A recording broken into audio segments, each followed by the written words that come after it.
সকল জল্পনা কল্পনা এবং নানান ধরনের নাটকীয়তার অবসান ঘটিয়ে অবশেষে টানা তৃতীয়বারের মতো প্রধানমন্ত্রী হিসেবে মনোনীত হয়েছেন নরেন্দ্র মোদী। আজ শুক্রবার সন্ধ্যায় ভারতের রাষ্ট্রপতি দ্রৌপদী মুর্মুর মোদীকে প্রধানমন্ত্রী হিসেবে মনোনীত করেছেন এবং এর মাধ্যমে নরেন্দ্র মোদী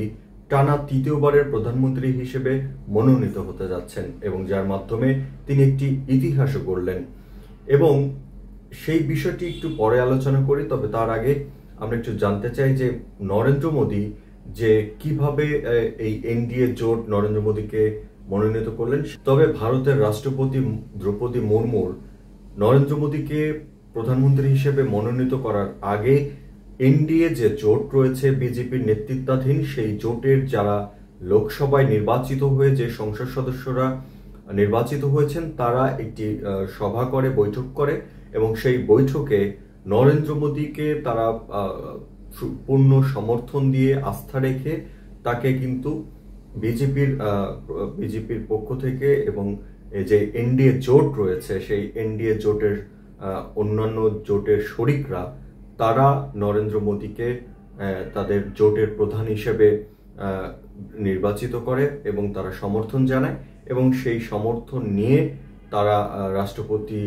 দ্রৌপদী মুর্মুর সঙ্গে দেখা করেন এবং ভারতের রাষ্ট্রপতি তখন নরেন্দ্র মোদীকে প্রধানমন্ত্রী হিসেবে মনোনীত করেন এবং সেটি ভারতের গণমাধ্যম এটুকু নিশ্চিত করেছে এবং এর মাধ্যমে মোদী টানা তৃতীয়বারের প্রধানমন্ত্রী হতে চলেছেন, যেটি ভারতের ইতিহাসে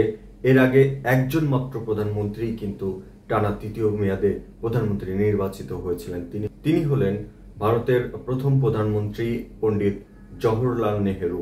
এবং এর মাধ্যমে মোদী কিন্তু এই জওহরলাল নেহেরুর যে ইতিহাস এবং যে গৌরবান্বিত যে রেকর্ড, সেই রেকর্ডকে কিন্তু স্পর্শ করলেন নরেন্দ্র মোদী। সুতরাং এর মাধ্যমে নরেন্দ্র মোদী ভারতে নতুন একটি ইতিহাস সূচনা করলেন। টানা তৃতীয় মেয়াদে প্রধানমন্ত্রী হিসেবে নির্বাচিত হওয়ার পর তিনি জানিয়েছেন যে ভারতের রাষ্ট্রপতি তাকে অনুরোধ জানিয়েছেন যে আগামী 9 জুন যেন সেই শপথ গ্রহণ অনুষ্ঠান আয়োজন করা হয়, সেই জন্য তিনি প্রেসিডেন্টের পক্ষ থেকে তাকে বলা হয়েছে এবং হয়তো আগামী 9 জুন ভারতের টানা তৃতীয়বারের প্রধানমন্ত্রী হিসেবে তিনি শপথ গ্রহণ করতে যাচ্ছেন নরেন্দ্র মোদী। এবং আপনাদের আরেকটু জানিয়ে রাখি, সেটি হলো যে আপনারা ইতিমধ্যে জানেন যে বিজেপি মাত্র 240টি আসনে জয়লাভ করে লোকসভা নির্বাচনে এবং জোটগতভাবে বিজেপির নেতৃত্বাধীন যে জোট রয়েছে এনডিএ জোট, সেই এনডিএ জোট পেয়েছে 293টি আসন এবং